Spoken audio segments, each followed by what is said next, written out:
Hi friends, आप देख रहे हैं आपका अपना यूट्यूब चैनल एग्जामदीप। और आज बात करेंगे हम पॉलिटी। और पॉलिटी में भी एक जो बहुत महत्वपूर्ण टॉपिक है उस पर बात करेंगे।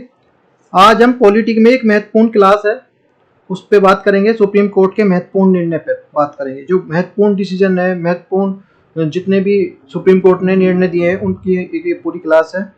जो इसमें से देखो क्वेश्चन बनते हैं तो हर एग्जाम में बनते हैं और बहुत इंपॉर्टेंट क्लास है।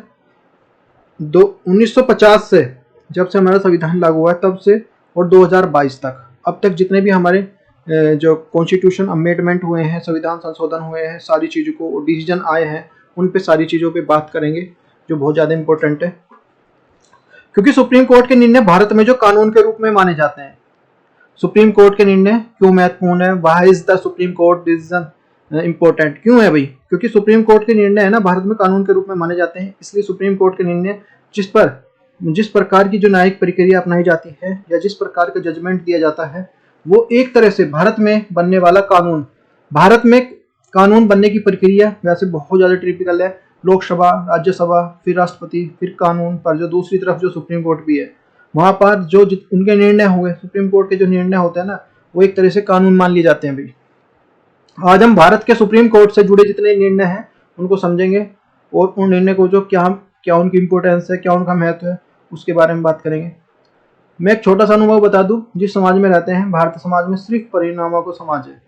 किसी व्यक्ति को क्या वरदान, क्या शाप मिला, क्या उसका जो ओलंपिक वर्णन है, जो अलौकिक वर्णन है, उस वरदान के लिए उस व्यक्ति को क्या क्या मेहनत करनी पड़ी, उसके बारे में कोई नहीं पूछता।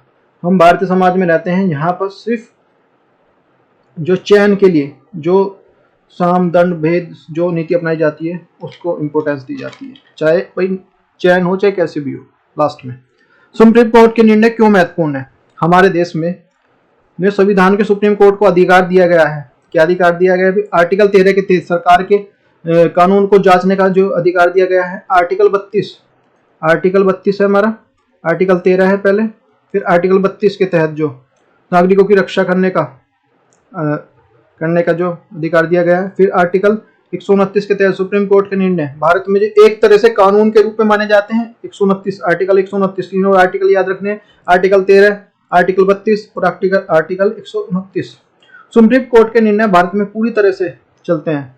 कोई भी सरकार, कोई भी सरकारी संगठन इन निर्णयों के विरुद्ध नहीं जा सकता। इसलिए हम सुप्रीम कोर्ट के निर्णय के हम जो कानून की तरह अध्ययन करने पड़ते हैं। इसलिए हमें अनुच्छेद 13, अनुच्छेद 32 के तहत जो सुप्रीम कोर्ट को जो संविधान की व्याख्या करने का अधिकार है। Under the article 13 and article 32 the Supreme Court has the rights to the interrupt to the constitutions. अनुच्छेद 129 के तहत सुप्रीम कोर्ट को जो अभिलेख न्यायालय होना, अर्थात जो सुप्रीम कोर्ट के द्वारा जो दिए गए निर्णय समस्त भारत में घोषित विधि की तरह जो स्वीकार किए जाते हैं। Under the article 129 the Supreme court to be the quoted to recorded the decision made by the Supreme Court shall be accepted of the declare of all India। पहला है हमारा राजद्रोह पर जो रोक, बैन ऑन द सेडिशंस लॉ 2022। अभी हाल ही का मामला है, राजद्रोह कानून पर रोक 2022। राज शासनकर्ता सरकार के खिलाफ जो जाना राजद्रोह है। कोई भी जैसे कोई कानून बनाया कि भाई उसके खिलाफ जाना, उसके अलग करना, तो राजद्रोह में आता है। ब्रिटिश नहीं चाहते थे कि उन्हें खिलाफ बोले। हम अपनी सरकार के खिलाफ बोल सकते हैं क्योंकि सरकार हमें चुननी है, ये सरकार हमने चुनी है। जब लोकतांत्रिक माध्यम से चुनी हुई सरकार आलोचना स्वयं वोट डालने वाला कर सकता है, तो उस राजद्रोह के विषय में अंतर्गत शामिल करना एक लोकतंत्र का जो अपमान करना एक तरह से उसका है। तो ये है हमारा हाल ही में सुप्रीम कोर्ट के राजद्रोह का कानून पर रोक लगा दी गई है। अब इसके तहत जो कोई भी केस जो दर्ज नहीं किया जाएगा, नया केस कोई दर्ज नहीं होगा। औपनिवेशिक प्रशासनों के ब्रिटिश नीतियों की आलोचना करने के लिए भारतीय लोगों को रोकने के लिए राजद्रोह का जो कानून इस्तेमाल किया गया। लोकमान्य तिलक, महात्मा गांधी, जवाहरलाल नेहरू, भगत सिंह आदि भारतीय जो आंदोलनकारी थे उनके दिग्गजों को ब्रिटिश शासन के तहत जो राजद्रोह भाषण लेखन और जो गतिविधियों के लिए दोषी ठहराया गया था उस टाइम पे। तो इस प्रकार के राजद्रोह कानून का इतना व्यापक उपयोग और जो औपनिवेशिक युग की जो याद दिलाता है, इसलिए इस पर रोक लगा दी गई है। भारत की जो के प्रति जो असंतोष की असंवैधानिक रूप से जो स्पष्ट परिभाषाओं के आधार पर जो स्वतंत्र अभिव्यक्ति का अपराधीकरण करने वाला कोई भी कानून आर्टिकल 19A के जो तहत जो गारंटीकृत अभिव्यक्ति की स्वतंत्रता मौलिक अधिकार के लिए अनुचित प्रतिबंध है। फिर है आपका मूल ढांचा और न्यायिक पुनर्वलोकन, basic structure and the judicial review. तो आर्टिकल 13, आर्टिकल 368 जो है, और सुप्रीम कोर्ट और न्यायिक पुनर्वलोकन और जो जुडिशियल रिव्यू, इस पे बात करेंगे। भाई मूल ढांचा, और जो मूल ढांचा शब्द जो है ना संविधान के कहीं भी किसी भी पार्ट में नहीं है जो लिखा हुआ इस तरह का शब्द कहाँ से आया, इस पर मूल ढांचा शब्द किसके पीछे कहानी क्या है, इसके और इसका जो जुडिशियल रिव्यू से क्या रिलेशन है, इसको बात को समझेंगे। माना यह जाता है कि भारतीय संविधान एक किताब की तरह मान के चलो भाई, एक पूरी बुक है, जो बुक है भारतीय संविधान जो है, ठीक है। अब क्या इस संविधान में कही गई वह बात जो, या कहीं संविधान में कोई जो कानून अनुच्छेद में जो विधि में है बदला जा सकता है, नहीं बदला जा सकता, ये इसमें कोई लिखा हुआ है। तो इस बुक्स में कोई जो लिखा गया है कानून है या जो है, तो वो बदला जा सकता है, नहीं बदला जा सकता, इस बात की बात थी। हाँ बदल सकते हैं, परंतु संविधान के भाग 3, लेकिन जो भाग 3 है, पार्ट 3 और जो आर्टिकल 13 है, वो नहीं बदल सकते। ये भारतीय जो संविधान निर्माण जो जिन्होंने निर्माण किया था, संविधान का निर्माण किया था, उस टाइम में लिख दिया था कि हम कोई भी देश की सरकार, कार्यपालिका या संसद मूल अधिकारों संशोधन या सीमित करने वाला कानून नहीं बना सकती। ठीक है, पहला संविधान संशोधन कौन करते हैं? तो ये जो निकल के आया था, जो हमारा Shankari Prasad versus the government of the India 1951 amendment of the fundamental rights, तो Sajjan Singh versus the state government Rajasthan 1965 में amendment of the fundamental rights से रिलेटेड था। Golaknath versus the state of the Punjab 1967 में जो fundamental right not be embedded, और the Kesavananda Bharati versus the state Kerala 1973 में basic structure of the concept, और the Minerva mills और the union of India 1980 में judicial review से रिलेटेड था, और Waman Rao of union of India 1981 में जो 9th schedule subjected to the judicial review से रिलेटेड था भैया। अब मामला क्या था?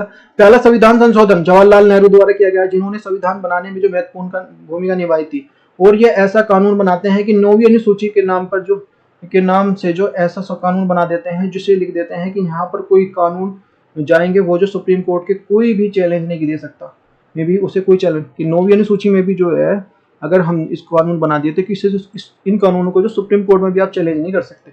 फिर इसके तहत मूल अधिकारों को संशोधन करने का जो शुरुआत हो जाती है, फिर जो भाई इन्होंने बना दिया। अब जो इसके बाद जो फिर जो बात कर रहे थे कि भाई आप जो आर्टिकल 13 की बात कर रहे थे पार्ट 3 में, कि भाई ये नहीं बदल सकते आप जो फंडामेंटल राइट, जो ये मूल अधिकार नहीं बदल सकते फंडामेंटल राइट्स, तो ये बदलने स्टार्ट हुए। सुप्रीम कोर्ट के सामने जो सवाल खड़ा किया जाता है कि आर्टिकल 13 कहता है कि मूल अधिकारों को संशोधन नहीं किया जा सकता, तो ये कैसे बदल रहे हैं? वहीं जो आर्टिकल 368 कहता है कि भारतीय संविधान को बदला जा सकता है। भाई आर्टिकल जो क्या कह रहा है, 13 कह रहा है कि उसको बदला नहीं सकता। वहीं जो आर्टिकल 368 कह रहा है कि बदला जा सकता है, और जो आर्टिकल 368 के तहत जो संविधान के नीचे जो घटाई जा रही थी, जो बहुत सारी बातें जोड़ी जा रही थी, और जो बातें जो घटाई जा रही थी, कुछ कम की जा रही थी, सुप्रीम कोर्ट पहली बार कहता है कि आर्टिकल 13 के कानून अलग है चीज होती है, और जो आरबीआई जैसे मनरेगा कानून संसद बनाती है, परंतु जो 368 में कोई भी कानून थोड़ी ना है, 368 कानून थोड़ी ना, ये बोलता है पहले समझिए जो सुप्रीम कोर्ट। तो संविधान संशोधन हो सकता है कि ये अलग एक तरह से झगड़ा करने की जरूरत नहीं है, कर लो। संविधान संशोधन के तहत जो संविधान की किताब में जो कुछ बदला जा सकता है, कुछ भी बदला जा सकता है, आर्टिकल 13 में बदला जा सकता है, मूल अधिकारों को बदला जा सकता है। शुरुआत में जो सुप्रीम कोर्ट 368 को प्रभावी मानते हुए कहती है कि आर्टिकल 13 जो 368 से एक अलग चीज है। स्टार्टिंग में बोलते हैं कि आर्टिकल 13 अलग चीज है और जो 368 अलग चीज है। ठीक है भाई, तुम्हें चेंज करना है ना, 368 भी तुम्हें आप जो ये शक्ति देता है, तो इसमें चेंज कर लो, कोई दिक्कत नहीं है। फिर आर्टिकल 368 के तहत जो कुछ भी किया जा सकता है, स्टार्टिंग की बात है, स्टार्टिंग में बोल रही है सुप्रीम कोर्ट ये। फिर एक गोलकनाथ का जो मामला सामने आता है, गोलकनाथ के मामले में सुप्रीम कोर्ट पलट जाता है। उस टाइम पे फिर जो गोलकनाथ का जो गोलकनाथ का जो 1967 में Golaknath versus the state of Punjab, 1967 में इनका मामला आता है और जो यहाँ पे सुप्रीम कोर्ट बदल जाता है। सुप्रीम कोर्ट कहता है भाई कि क्या लगा रखा है भाई कि जो आर्टिकल 13 आर्टिकल जो 368 दोनों ही कानूनी है, दोनों ही कानूनी तो है ये। तो ये बोलते हैं फिर क्योंकि संविधान भी तो अपने आप में कानून होता है, 368 के तहत जो संविधान में बदला जा सकता है, परंतु भाग 3 को नहीं बदला जा सकता। बस ठीक है, इसको तो बदल दो, ठीक है भाई 300, आप सही कह रहे हो, 368 आपको पावर देता है, संविधान बदल सकते हो, पर भाई भाग 3 को नहीं बदल सकते, ये बोल रहे थे, ठीक है ना। सुप्रीम कोर्ट बोलता है अब ऐसी स्थिति में गवर्नमेंट 368 को जो कुछ इस तरह लिख देती है कि हम जो भी करना चाहेंगे कर सकते हैं, सुप्रीम कोर्ट कोई भी अधिकार नहीं है कि जो ऐसा लिख देती है जो गवर्नमेंट होती है उस टाइम पे। अब गवर्नमेंट जो यहाँ अपनी जो चाल खेल जाती है, इस झगड़े का संविधान सुप्रीम कोर्ट जो निकाल लेती है। अब ठीक है भाई, चलो ठीक है, सुप्रीम कोर्ट भी तेज है, ठीक है, तो सुप्रीम कोर्ट गवर्नमेंट को जो शक्तिशाली मान लेती है, ठीक है भाई तुमने कर दिया, ठीक है कोई दिक्कत नहीं। सुप्रीम कोर्ट जो शक्तिशाली मानते हुए जो गवर्नमेंट को वो बदला, जो भी बदल सकते हैं बदल दो, ठीक है ना। अब जो 24 अप्रैल 1973 को जो केशवानंद भारती का जो 1973 को फिर जो ये तो यहाँ हो गया, अब जो यहाँ Keshavananda Bharati state of the Kerala versus state of Kerala 1973 में basis structure of the concept से रिलेटेड जो इस मामला आता है, और माननीय सुप्रीम कोर्ट कहता है कि बदलना है तो बदल दो, कोई दिक्कत नहीं है, ठीक है, जो करना है कर लो। लेकिन एक लाइन अपनी मर्जी से जोड़ देता है भाई, तो तुम बदल तो दो कुछ भी जो बदलना चाहते हो, लेकिन कुछ ऐसा बदलाव नहीं कर सकते जो संविधान के मूल ढांचे का उल्लंघन करता हो। ध्यान रखना, ये कुछ बदलाव तो कर दो लेकिन कुछ भी ऐसा बदलाव नहीं कर सकते जो संविधान के मूल ढांचे का बेसिक स्ट्रक्चर का उल्लंघन करता हो। तुम ऐसा बदलाव नहीं कर सकते, तो संविधान के बेसिक स्ट्रक्चर को जो चेंज नहीं कर सकते। पूछा गया कि जो मूल ढांचा क्या रहेगा, अब गवर्नमेंट ने फिर इन्होंने जो बंदे थे उन्होंने पूछा कि भाई ये बेसिक स्ट्रक्चर है क्या, तो किस बात से मूल ढांचा कहेंगे, किस बात को कहेंगे। सुप्रीम कोर्ट ने कहा कि हम आज नहीं बताएंगे, हम समय समय पर आपको याद दिलाते रहेंगे कि महोदय ये मूल ढांचा है, इसे मत चेंज करो। पहली बार मामला आया जो शंकरी प्रसाद बनाम भारत सरकार 1951 में आया था, वो फिर गोलकनाथ केस में जो 11 जजों की जो पीठ, यहाँ पे गोलकनाथ के जो 11 जज बैठे थे, 11 जज जब कि जो अधिकारों को नहीं बदला जा सकता, तब जो बोल रही थी सुप्रीम कोर्ट ने बोला था। फिर केशवानंद भारती केस आता है, सुप्रीम कोर्ट ने कहा था कि जो बदलना चाहो बदल दो, परंतु मूल ढांचा मत बदलो। अब यह जो शंकरी प्रसाद बनाम भारत, ये था 1951 में, मूल अधिकारों से लेकर संशोधन से रिलेटेड था। ये सज्जन सिंह बनाम जो राजस्थान 1965 में मूल अधिकारों को में संशोधन से रिलेटेड था। गोलकनाथ बनाम पंजाब राज्य 1967 में मूल अधिकारों से संशोधन नहीं कर सकते, ये था।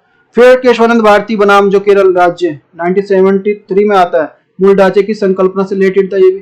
फिर विनर्वा मिल्स जो भारत संघ 1980 में न्यायिक पुनर्वलोकन से संबंधित था। फिर वामन राव बनाम भारत 1981 नौवीं अनुसूची जो न्यायिक समीक्षा का अधीन था। अच्छा, न्यायिक पुनर्वलोकन से क्या मतलब है, ये जो मिनर्वा मिल्स बनाम भारत था, ये 1980 में जो, तो ये था जुडिशियल रिव्यू। क्या है इसका मतलब, भाई सुप्रीम कोर्ट ने भारत में बनने वाले कोई भी कानून को बनाने से पहले जो चेक करेगा, कि ये नहीं कि आप जो बना दिया ठीक है, तो उससे सुप्रीम कोर्ट को पावर है कि वो उसको चेक करेगा कहीं भी ये कानून भाग 3 का, क्योंकि ये जो कानून बनाया है कहीं भाग 3 जो है उसका आर्टिकल 13 का उल्लंघन तो नहीं कर रहा।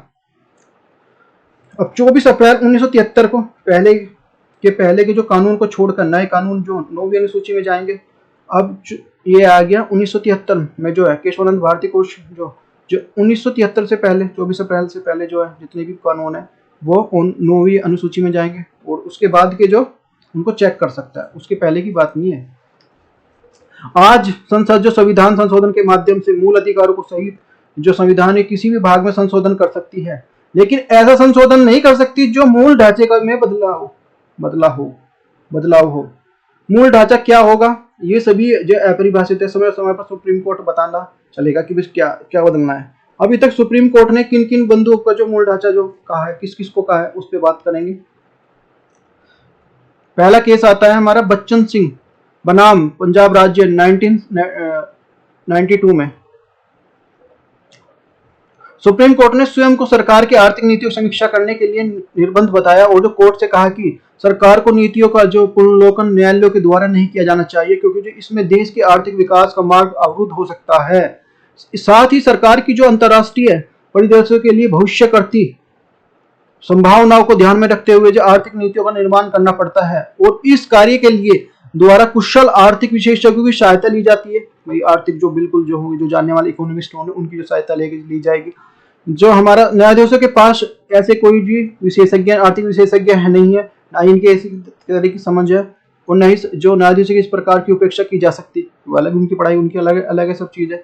किंतु इस प्रकार की जो सरकार की कोई भी आर्थिक नीति या संविधान के प्रावधानों के विरुद्ध और जो प्रथम दृष्टा ऐसा प्रतीत होता है कोई भी कि भी ठीक है बना तो रहे हो तुम, ठीक है ये जो रिफॉर्म कर रहे हो सब कुछ है, उस टाइम पे जो आए थे जो, अगर तुम ये तो ठीक है भाई तुम जो प्रोग्रेस के लिए कर रहे हो सब कुछ, अगर जो ये जो गवर्नमेंट जो मतलब जो हमारे संविधान के विरुद्ध दिखाई देता है तब इसमें इंटरफेयर करेगी जो सुप्रीम कोर्ट करेगी। ये बोलते हैं नीति पर न्यायालय सरकार के लिए पूर्ण विचार की अपेक्षा कर सकता है और अथवा जो अंतिम विकल्प के रूप में निर्णय ले सकता है। इसमें कहता है मूल ढांचा पुनर्लोकन, जो संघानात्मक जो फेडरल सिस्टम, जो स्वतंत्र नगरपालिका जिसे मूल ढांचा कहा जाता है, कह दिया है मतलब कि उसे जो कोई भी परिवर्तन नहीं किया जा सकता, संसद भी नहीं कर सकती मूल ढांचे में परिवर्तन। न्याय पुनर्लोकन से जुड़े मामले, नंबर 1 बच्चन सिंह बनाम पंजाब 1992। इस मामले में कर्नल बच्चन सिंह कहता है, बच्चन सिंह जो पूछता है कि सरकार आर्थिक नीतियों जो एक्चुअली 1992 में जो आर्थिक नीतियों की जो बदली, बहुत सारी आर्थिक नीतियां बदली थी, तो जैसे लिबरलाइजेशन, प्राइवेटाइजेशन और जो ग्लोबलाइजेशन, उदारीकरण, निजीकरण, वैश्वीकरण आया था। तो ये महोदय ये पूछता है कि महोदय सुप्रीम कोर्ट चले गए, ये महोदय जो भाई बच्चन सिंह सुप्रीम कोर्ट गए और इन्होंने कहा कि जो भी आर्थिक नीति जो बदल रहे हैं भैया ऐसा क्यों बदल रहे हो। सुप्रीम कोर्ट ने कहा कि भाई हमारा काम नहीं है ये भाई जो आप रिव्यू करने का, देखने का। जो सुप्रीम कोर्ट ने कहा कि आर्थिक नीतियों का जो पुनर्लोकन नहीं कर सकते हम। सेकंड, जो पुनर्लोकन से जुड़ा मामला कौन सा होता है, जो एल चंद्र कुमार जो बनाम भारत संघ 1997, इसमें क्या होता है, इसमें जो उच्चतम न्यायालय तथा उच्च न्यायालय के लिए अनुच्छेद 32 तथा अनुच्छेद 226 के तहत प्रदत्त न्यायिक पुनर्लोकन की शक्ति संविधान के लिए मूल ढांचे को अंग है, इसे जो अनुच्छेद 368 के द्वारा समाप्त नहीं किया जा सकता। इसके लिए आर्टिकल 32 और आर्टिकल 226 को बदला नहीं जा सकता। मतलब जो आर्टिकल 32 और आर्टिकल 226 मूल ढांचा बन गए हैं, अब जो मूल ढांचा बन गए हैं तो उसमें बदलाव नहीं किया जा सकता। थर्ड, फेयर केस आता है, इससे रिलेटेड जो जुडिशियल रिव्यू से संबंधित चल रहे हैं। जो पश्चिमी बंगाल का लोकतांत्रिक सुरक्षा अधिकार समिति बनाम पश्चिमी बंगाल राज्य 2010 में आया था। ये न्यायिक पुनर्लोकन संविधान के जो मूल ढांचे का अंग है, उससे संसद में द्वारा पारित किसी भी कानून द्वारा समाप्त नहीं किया जा सकता। संविधान द्वारा संसद का कार्यपालिका पर लगाए गए कोई भी प्रतिबंध अथवा सीमा न्यायिक पुनर्लोकन अथवा जो न्यायालय पर नहीं लगा सकती। 99 कॉन्स्टिट्यूशनल अमेंडमेंट जो एक्ट 2014 में नेशनल जुडिशियल अपॉइंटमेंट कमीशन से रिलेटेड था, और the rules of the executives of the appointed of the judges of Supreme Court, Shumamoto's the considers of the Supreme Court, words of the grounds of violence of basis of structure of constitutions। ये 2010 में जो मामला आया था supreme court से कठोर शब्दों में कह दिया कि न्याय पुनर्लोकन को बदलने की जो कोशिश मत करना, तो तुम्हारे अधिकार में नहीं है ये आप जो करना चाह रहे हो। फिर भी संसद ने कानून बनाया, फिर हमारी संसद ने कानून बनाया था ये हमारा 99वां संविधान संशोधन 2014 में राष्ट्रीय न्यायिक नियुक्ति आयोग, सुप्रीम कोर्ट के न्यायाधीशों की नियुक्ति के लिए कार्यपालिका की भूमिका, और जो सुप्रीम कोर्ट के द्वारा जो स्वतः संज्ञान, और सुप्रीम कोर्ट के लिए जो इसमें जो मूल ढांचे के लिए उल्लंघन का आधार शून्य कर दिया था। इसमें क्या करते हैं, इसमें जो मतलब एक जो आयोग बनाएगा है, जो यह आयोग तय करेगा कि कौन सुप्रीम कोर्ट या हाई कोर्ट का जज होगा। सुप्रीम कोर्ट ने कहा कि बिल्कुल नहीं चलेगा भाई ऐसा, जो बिल्कुल भी तो मतलब ये है कि जो सुप्रीम कोर्ट का जज जिस प्रक्रिया से वर्तमान में चुने जाते हैं, राष्ट्रपति और 3 सीनियर जज की सलाह पर वो जिसको जज बना देते हैं वही जज होगा। राष्ट्रपति जो उन्हीं को जज बनाना पड़ेगा, जिन्हें राष्ट्रपति प्लस सुप्रीम कोर्ट के 3 जो जज होंगे, सीनियर जज होंगे, जिसको प्रमोट कर देंगे उसी को जज बनाना होगा। इसमें कोई भी व्यक्ति को जो इंटरफेयर जो करने की अनुमति नहीं होगी। इसलिए अपने आप जो है 99वां संविधान संशोधन जो अपने आप किया है वो शून्य घोषित किया जाता है, क्योंकि जो स्वतंत्र न्यायपालिका स्वतंत्र मूल ढांचा है और उसका जो उल्लंघन हो रहा था, सुप्रीम कोर्ट ने कह दिया इसमें, तो 99वां संविधान संशोधन शून्य हो गया। तो supreme court the arguments of national judicial appointment commissions of the unnecessary of the interface of the executive appointment of judiciary, negative impact of the independence of judiciary। अच्छा, सुप्रीम कोर्ट का क्या तर्क था भाई?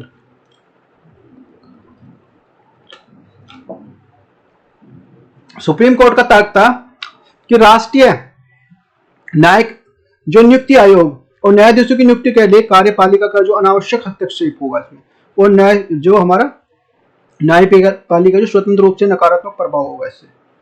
फिर इसके बाद आता है केरल होटल एसोसिएशन बनाम द केरल राज्य 2015।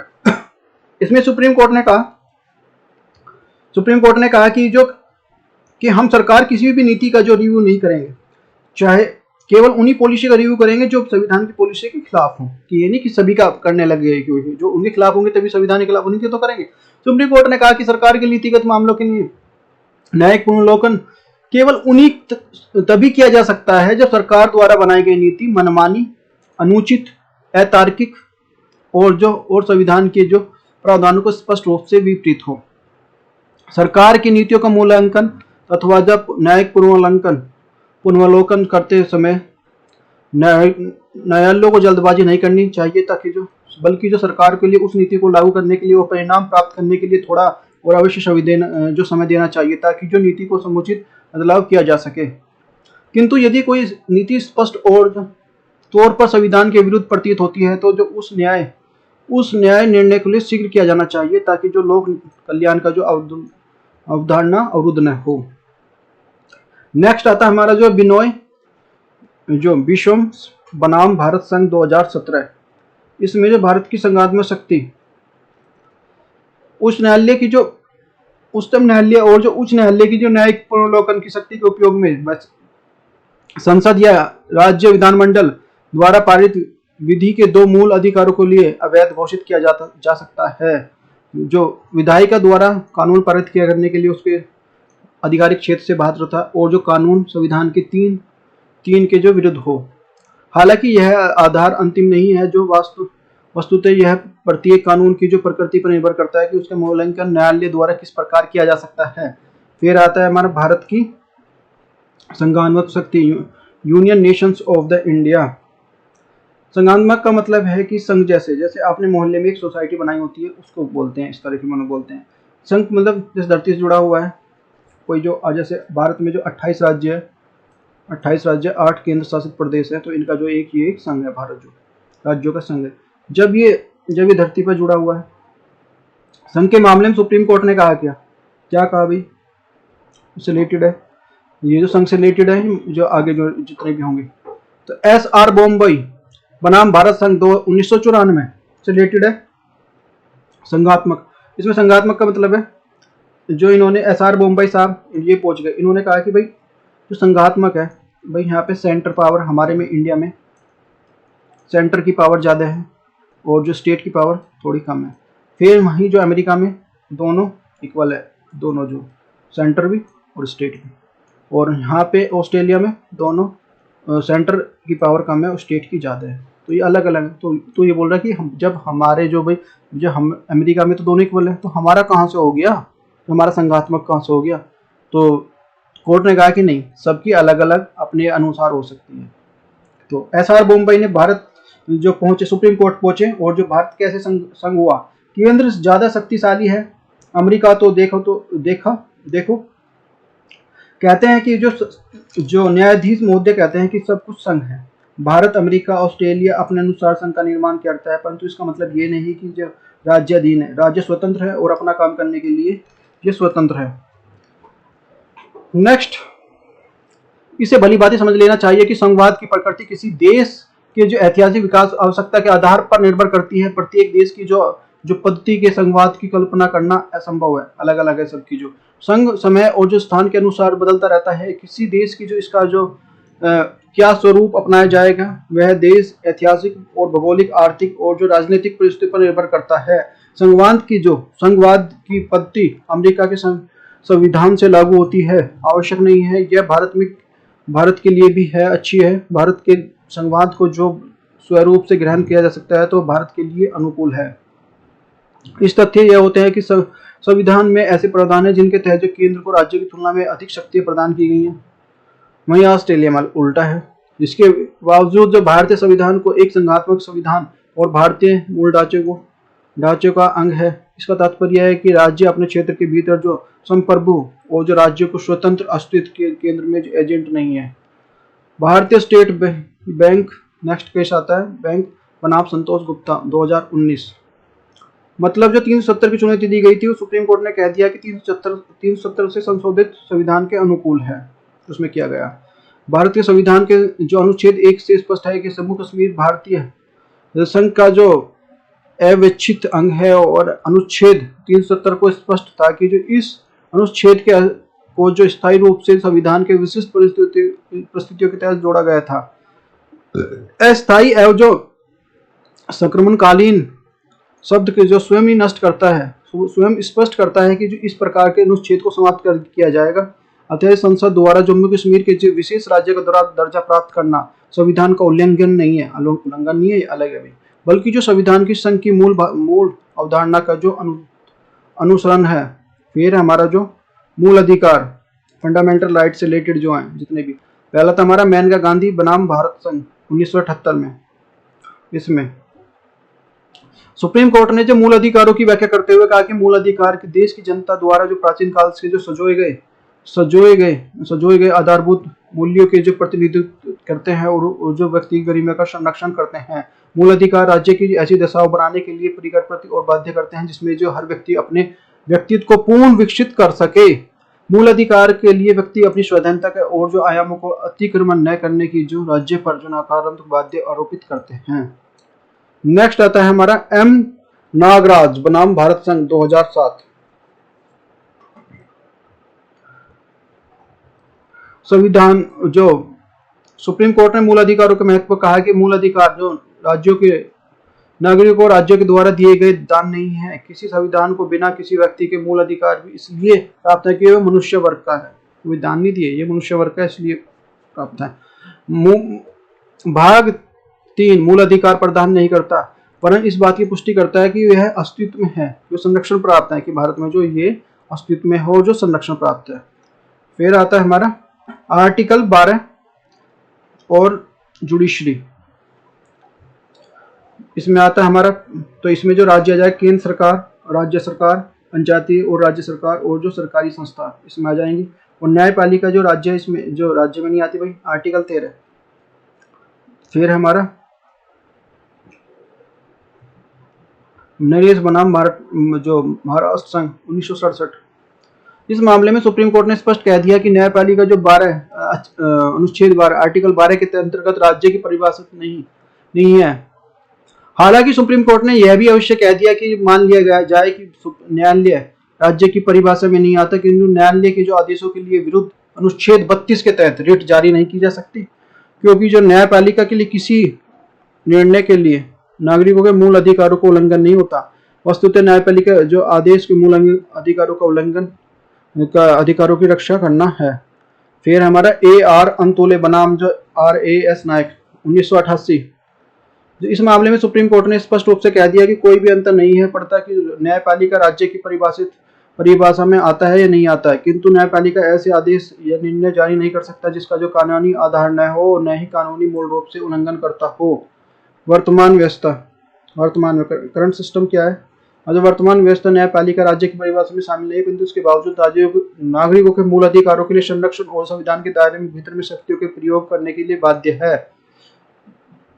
अजय हाशिया बनाम जो खालिद मुजीम।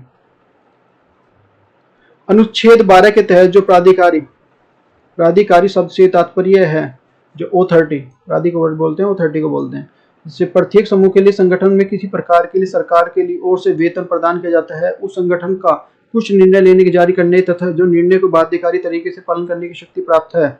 साथ ही जो उल्लंघन के आधार पर किसी प्रकार की जो आर्थिक दंड देने की शक्ति प्राप्त है, उस संगठन की प्रकृति चाहे किसी प्रकार की हो, किंतु यदि वह उपयुक्त शर्तों को खरा उतरता है तो उस राज्य की परिभाषा के तहत जो प्राधिकारी माना जाएगा। साथ ही जो उल्लंघन के तहत पर यदि किसी प्रकार की जो आर्थिक दंड देने की शक्ति प्राप्त है या उस संगठन को प्राकृतिक चाहे किसी प्रकार का हो, किंतु वह उपयुक्त शर्तों पर खरा उतरता है तो उस राज्य की जो परिभाषा के तहत जो प्राधिकारी माना जाएगा। तो प्राधिकारी कौन होगा? 30 कौन होगा? ठीक है ना, सारी चीज। अनुच्छेद 13 और आर्टिकल 13 क्या कहता है? अभी आर्टिकल 13 क्या कहता है हमारा, जो से रिलेटेड आर्टिकल 13 से रिलेटेड जितने भी हैं हमारे, तो ये अब इसमें आएंगे। तो कामेश्वर सिंह बनाम भारत संघ 1951 में आया था। भी संविधान देश की सर्वोच्च विधि है। इसमें जो परिवर्तन एक विशेष प्रक्रिया है द्वारा किया जा सकता है, प्रक्रिया द्वारा किया जा सकता है, अन्य की सभी विधियों द्वारा संविधान के अधीन होती हैं, उसमें सरलता से परिवर्तन किया जा सकता है। भारतीय संविधान के निर्माताओं ने जिस प्रकार के लिखित संविधान की रचना की थी, जो निसंदेह वह धारणा थी कि संविधान देश की जो मूल और सर्वोच्च विधि है। इस धारणा को जो स्वाभाविक परिणाम होता है और विधानमंडल द्वारा निर्मित विधियों को संविधान के प्रावधान के विरुद्ध है और जो अवैध घोषित किया जा सकती है। हमारा जो अनुच्छेद 13 का जो प्रभावी भूत लक्ष्य अथवा नहीं है। अनुच्छेद 13 के जो प्रावधान है कि जो संविधान लागू होने से पहले जो है भारत में जो लागू होने वाले कानून जो शून्य होंगे, जो उससे पहले है जो संविधान, तो 13 में जो वो शून्य हो जाएंगे। जो मान ले इस तरह से हम करता है किसी प्रकार की मात्रा वह मूल अधिकार को उल्लंघन नहीं करते, तो जो हम नहीं करते हैं। फिर हमारा जो फिर आता है केशव माधव बनाम भारत सरकार 1951 में आता है। अभी भारत संविधान लागू होने से पहले संविधान के लागू होने के कानून में मूल अधिकारों के लिए उल्लंघन करते हैं तो स्वतः शून्य नहीं होते, बल्कि उन्हें तभी शून्य माना जाएगा सुप्रीम कोर्ट जो हाई कोर्ट उससे प्रभावी तरीके से कानून को शून्य घोषित करता है। जब वो घोषित करेगा तभी माना जाएगा सुप्रीम कोर्ट या हाई कोर्ट। इसका तात्पर्य यह है कि आईपीसी और सीआरपीसी जैसे कानून जैसे हैं लागू करने से पहले बने हुए जो विद्यमान है, इन कानून को कोई भी प्रावधान जो भाग 3 के विरुद्ध अथवा जो संविधान संशोधन के बावजूद भी जब वह लागू नहीं होगा तब तक वह समक्ष न्यायालय उसे अवैध घोषित नहीं कर देता। फिर हमारा पृथक्करणता का सिद्धांत, इसमें क्या कहता है भाई? पृथक्करण का सिद्धांत में इस सिद्धांत का जो प्रतिपादन जब मूल सिद्धांतों के लिए संदर्भ में सुप्रीम कोर्ट ने गोपालन बनाम मद्रास राज्य 1950 में किया था। दरअसल जो ये अनुच्छेद 13(2) में कहता है कि यदि कोई ऐसा कानून नहीं बनाया जाएगा जो संविधान के मूल अधिकारों को उल्लंघन करता हो, राज्य इस प्रकार का कानून बनाया गया प्रत्येक कानून को मूल अधिकारों के लिए मात्रा में तक शून्य होगा। यदि कोई कानून मूल अधिकारों का जो उल्लंघन करता है तो उस समस्त कानून को शून्य घोषित नहीं किया जाना चाहिए जब तक कि कानून के केवल जो उस भाग को घोषित नहीं किया कि उस जो कानून बनाया वो गलत है उसमें से उसको निकाल दो। जो मूल अधिकारों का जो विरुद्ध है कानून का शेष भाग चूंकि जो मूल अधिकारों के विरुद्ध नहीं है तो अतः वह विद्यमान रहेगा। इसके लिए आगे चलकर जो कितो होती होलो हन बनाम जाचिलू 1993 में मामले में सुप्रीम कोर्ट ने सिद्धांत के आधार पर जो मूल अधिकारों के अलावा पूरे संविधान के लिए कर दिया, अर्थात कोई भी कानून मूल अधिकारों के लिए संविधान के किसी प्रावधान का उल्लंघन करता है तो जो पूरे कानून को न्यायालय के द्वारा निरस्त करने के बजाय उस भाग को अवैध घोषित किया जाएगा। भाग संविधान के विरुद्ध है। जो आच्छादन का सिद्धांत, इस सिद्धांत का जो प्रतिपादन सुप्रीम कोर्ट ने 1955 के भीकाजी बनाम मध्य प्रदेश राज्य के मामले में किया। दरअसल उन कानून के संबंध में है जो संविधान बनाने से पहले थे और जो वर्तमान में भी लागू हैं। संविधान लागू होने से पहले मौजूदा ऐसे कानून या कानूनों को ऐसे भाग जो आज भी लागू हैं मूल अधिकारों के विरुद्ध होने के कारण जो शून्य हो गए हैं। दरअसल ऐसे शून्य कानून को निरस्त नहीं होते। इस प्रकार के कानूनों को मूल अधिकारों की छाया आ जाती है और वो निष्क्रिय हो जाते हैं अपना आप ही। कालांतर में जब संविधान संशोधन और उन कानूनों के संशोधन के द्वारा किया गया मूल अधिकारों और तो संविधान के लिए मूल अनुकूल हो जाता है तो वह पुनः सक्रिय और प्रभावी हो जाते हैं। जो हमारा ठीक है वो वाला पार्ट निकाल दो फिर अपने आप हो जाएंगे। आर्टिकल 14, 15, 16 से रिलेटेड जो है ट्रांसजेंडर राइट्स प्रोटेक्शन काउंसिल बनाम भारत संघ 2016 में आए से रिलेटेड है। अनुच्छेद 15 और 16। अनुच्छेद 16 उल्लंघित कर शब्द का लिंग तात्पर्य केवल पुरुष या महिला से नहीं है, इसमें ट्रांसजेंडर से भी यह सम्मिलित है। लिंग के दायरे में कोई केवल जो जैविक लिंग या आधार पर नहीं किया परखा जा सकता, इसमें जो अंतर्गत वे लोग भी आते हैं जो स्वयं को न पुरुष और न ही जो महिला मानते हैं, जो प्राकृतिक रूप से जो ऐसे नहीं है। सबरीमाला मंदिर में महिलाओं के प्रवेश पर जो मामला, सर्वोच्च न्यायालय 2020 में केरल सबरीमाला की महिलाओं के लिए मुद्दे पर जो ऐतिहासिक मामला सुनाते हुए हर उम्र की महिला को मंदिर में प्रवेश देने की अनुमति दी। वहीं साथ ही सर्वोच्च न्यायालय ने केरल उच्च न्यायालय ने एक खंडपीठ द्वारा जो वर्ष 1991 में दिए गए फैसले को भी व्यस्त कर दिया और कहा गया कि यह सबरीमाला मंदिर भगवान अयप्पा का मंदिर उन महिलाओं को प्रवेश करने से रोकने का असंवैधानिक नहीं है। जो अनुच्छेद 21 और आत्महत्या से रिलेटेड, श्रीपति दुर्बल बनाम भारत संघ 1987 से रिलेटेड है भाई। अनुच्छेद 21 प्राणदैहिक स्वतंत्रता का अधिकार प्रदान करता है, जबकि आत्महत्या के बिल्कुल विपरीत है, क्योंकि जो इसमें जो मूल अधिकार का उल्लंघन है। यदि कोई व्यक्ति आत्महत्या करने का प्रयास करता है तो उसमें उस राज्य के प्राणों की संरक्षण करना, राज्य उसके प्राणों की रक्षा करेगा, संवैधानिक जिम्मेदारी उत्पन्न होती है। यदि राज्य ऐसा करने में विफल हो जाता है तो अनुच्छेद 21 का जो स्पष्ट रूप से उल्लंघन है, इसी आधार पर सुप्रीम कोर्ट ने उसे आत्महत्या और गैर कानूनी घोषित किया गया है। यदि कोई व्यक्ति आत्महत्या करने का जो प्रयास करता है तो उस पर गैर कानूनी कार्यवाही किए जाने पर जो राज्य सक्षम है, और भारतीय दंड संहिता की धारा 309 के तहत जो आत्महत्या का प्रयास का एक दंडनीय अपराध है। ज्ञान और बनाम पंजाब राज्य 1996 में सुप्रीम कोर्ट ने पुनः दोहराया कि जो आत्महत्या करना केवल इसलिए नहीं अनुच्छेद विरुद्ध नहीं है कि जो प्राण की जो स्वतंत्रता का उल्लेख है, बल्कि आर्टिकल 21 जो हमारा मानवीय गरिमा के साथ जीवन यापन करने के जो स्वतंत्रता का प्रदान करना। यदि कोई व्यक्ति आत्महत्या का जो प्रयास करता है तो वह राज्य को मानवीय गरिमा के साथ जीवन यापन करने की संवैधानिक दायित्व को वंचित करता है। अरुणा शानबाग बनाम भारत संघ 2011। सुप्रीम कोर्ट के मामले में सुप्रीम कोर्ट ने महत्वपूर्ण निर्णय देते हुए कहा कि जो अनुच्छेद 21 के तहत आर्टिकल 21 के तहत जो इच्छा मृत्यु का अधिकार सम्मिलित नहीं है। इस मामले में जो अरुणा शाहनबाग जो लगभग जो 3 दशकों से कोमा में थी, ये उसमें कोमा में थी, सुप्रीम कोर्ट ने कहा कि गठित डॉक्टरों की एक टीम ने जो स्पष्ट कह दिया था कि यदि वह कभी भी सामान्य जीवन नहीं जी सकती, वह 3 डॉक्टर की जो टीम थी उन्होंने कभी भी जीवन नहीं जी सकती सामान्य नॉर्मल, एक वंचित रूप से जो शव के रूप में है, आईसीयू में रहेगी भैया बस यह इस पर आधार पर जो अरुणा शाहनबाग को जो इच्छा मृत्यु का आधार प्रदान किया जाए। तो इस मामले में सुप्रीम कोर्ट ने स्पष्ट रूप से कह दिया कि यद्यपि मरीज की जो शारीरिक रूप से जो सामान्य होने की संभावना नगण्य है, इसके बावजूद मस्तिष्क तो सक्रिय है और उसका माइंड तो काम कर रहा है, तो इसके बावजूद जो इस संदर्भ में कोई भी कानून मौजूद नहीं है कि जो किसी प्रकार की परिस्थिति के व्यक्ति को इच्छा मृत्यु अथवा जो सुख मृत्यु का विकल्प उपलब्ध कराया जा सके। तो इस तरह का नहीं है।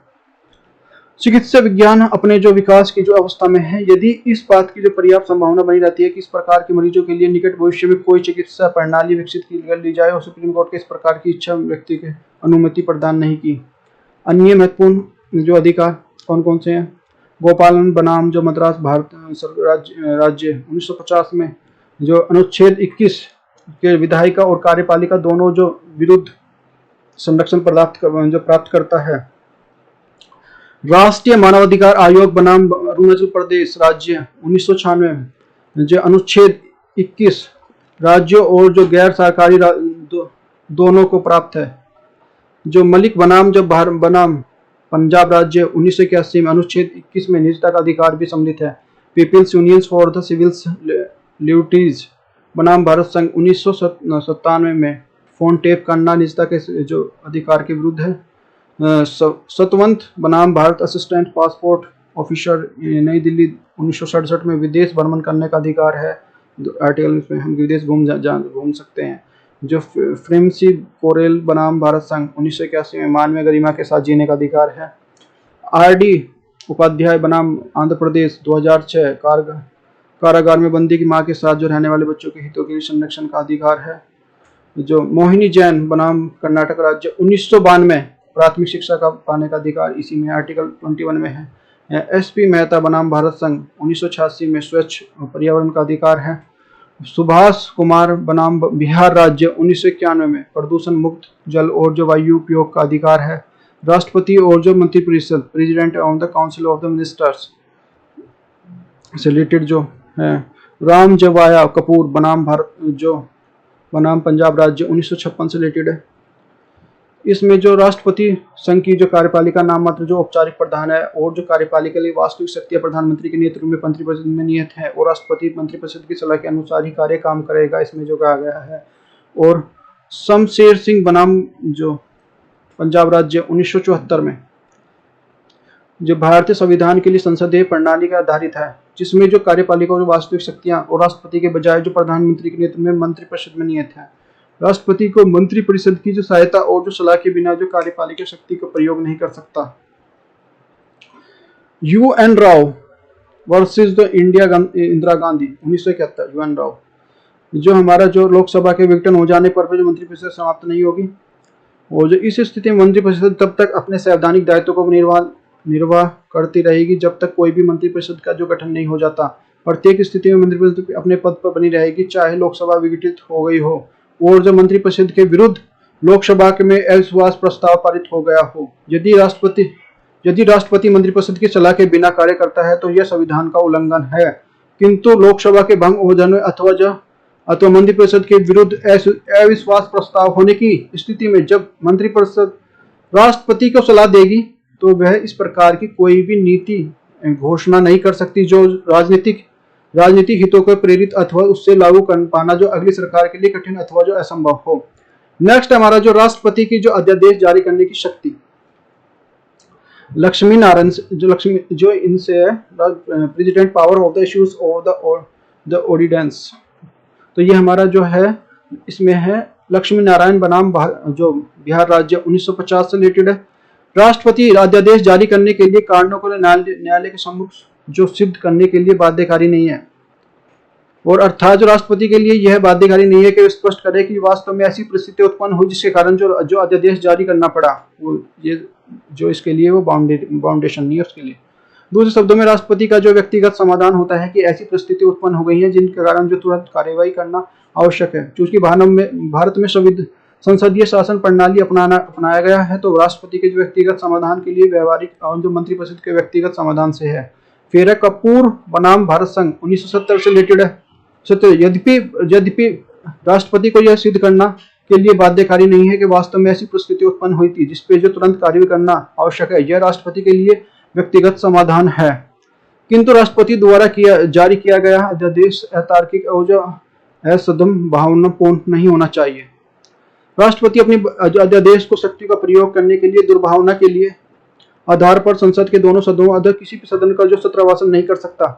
डीवी जो वाधवा बनाम भारत बिहार 1987। राष्ट्रपति यद्यपि किसी विषय पर पुनः अध्यादेश जारी नहीं कर सकता, राष्ट्रपति द्वारा किसी अध्यादेश जारी करने का प्रयोग संसद द्वारा विधि के लिए विकल्प तो नहीं करना चाहिए। दरअसल इस मामले में राष्ट्रपति के अध्यादेश जारी करने की शक्ति के आधार पर चुनौती दी गई और तत्कालीन राष्ट्रपति केंद्र सरकार के बार अध्यादेश को जारी करके कुछ कानूनों को 14 वर्ष तक लागू कर दिया था इन्होंने इसलिए। और जो विधायिका के माध्यम से विधेयक को पारित करने के बजाय जो किसी विषय के बाद जो बारंबार अध्यादेश जारी सारा लेना संविधान के उल्लंघन है और जो इस प्रकार के न्यायालय इस प्रकार के अध्यादेश को शून्य कर सकता है। आपातकाल emergency. SR Bommai versus the union of India 1994 से रिलेटेड है। अनुच्छेद 356 के अंतर्गत किसी भी राज्य को राष्ट्रपति शासन लगाने के संबंध में राष्ट्रपति मंत्रिपरिषद की सलाह से बाध्य नहीं है।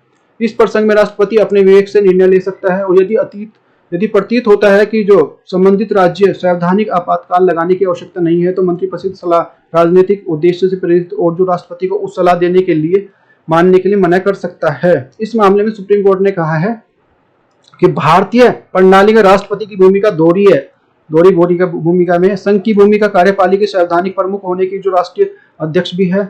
यह सुनिश्चित करना राष्ट्रपति का दायित्व है कि राज्य के लिए संवैधानिक प्रावधानों के अनुसार संचालित होता है।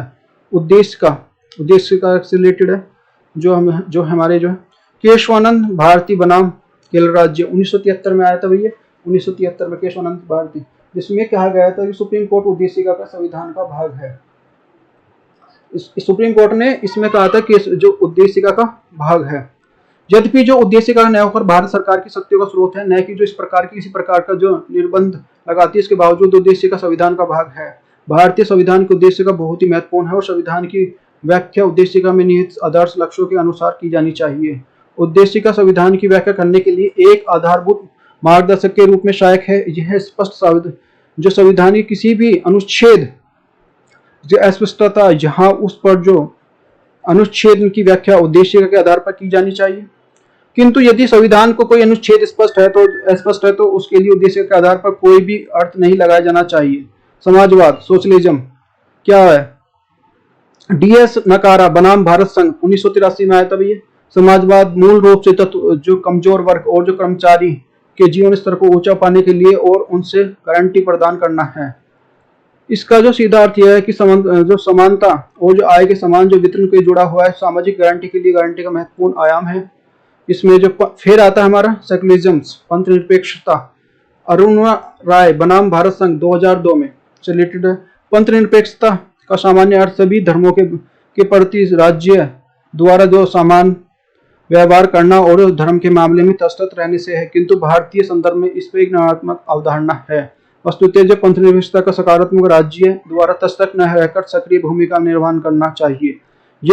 यह सक्रिय का भूमिका जो विभिन्न धर्मों के लिए परस्पर सामंजस्य तथा मूलभूत एकता स्थापित करने के उद्देश्य से प्रेरित होनी चाहिए। 21वीं सदी के दौर में जो राज्य के लिए धार्मिक मामलों में तटस्थ रहने की अपेक्षा नहीं की जा सकती, विशेषकर उन परिस्थितियों में जहां पर धर्म के आधार पर जो सांप्रदायिकता जैसे कारक के देश की खंडित किए जाने के उपयोजन कर रहे हों।